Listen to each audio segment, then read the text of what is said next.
गॅसच्या तुटवड्यामुळे मुंबईतील 20% हॉटेल्स बंद. पुढील 3 दिवस असा तुटवडा राहिल्यास 50%हून अधिक हॉटेल बंद होणार. तर मंगळुरू शहरामध्ये उद्यापासून हॉटेल्स बंद.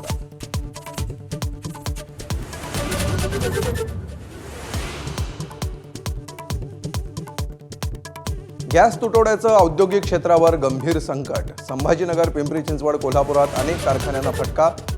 ऑटो, फार्मा, पोलाद उद्योग अडचणीत. उत्पादन ठप्प होण्याची भीती.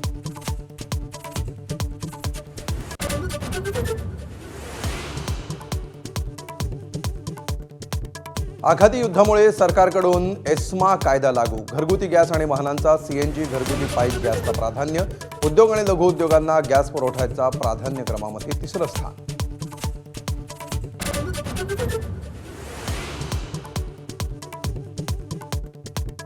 एलपीजी गॅस पुरवठ्यासंदर्भात केंद्र सरकारचा मोठा निर्णय.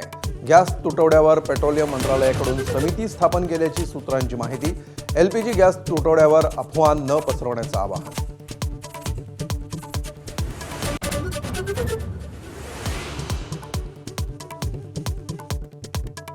आखाती युद्धावर अमेरिकेचे अध्यक्ष ट्रम्प आणि रशियाचे अध्यक्ष पुतिन यांची चर्चा. युद्धविरामाबाबत बोलणी.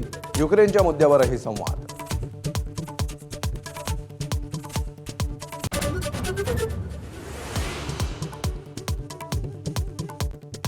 मुंबई महानगर क्षेत्रातील शासकीय महिला कर्मचाऱ्यांसाठी लवकर या लवकर जा सवलत. उपमुख्यमंत्री सुनेत्रा पवारांची विधान परिषदेत घोषणा.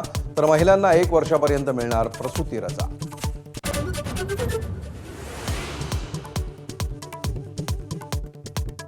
छत्रपती संभाजीनगर पंचायत समिती निवडणुकीत राडा. ठाकरे सेनेचे सदस्य पळवल्याचा आरोप करत अंबादास दानवेंनी पकडली भाजपच्या कल्याण गायकवाडांची कॉलर.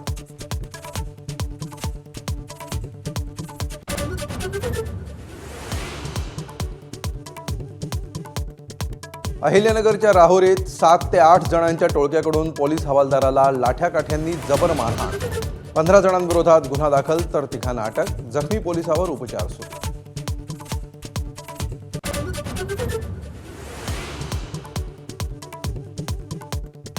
विश्वविजेता कर्णधार सूर्यकुमार यादवचं चेंबूरमधल्या घरी जल्लोषात स्वागत. भारतासाठी सलग दुसऱ्यांदा विश्वचषक जिंकल्याचा आनंद.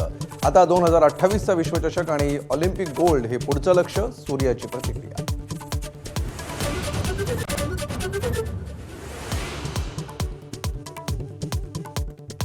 विश्वविजेत्या टीम इंडियावर बक्षिसांचा वर्षाव. बीसीसीआयकडून 131 कोटी रुपयांच्या बक्षिसाची घोषणा.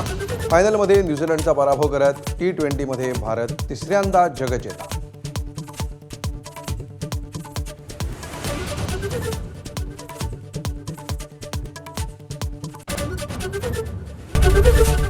एबीपी माझा, उघडा डोळे बघा नीट.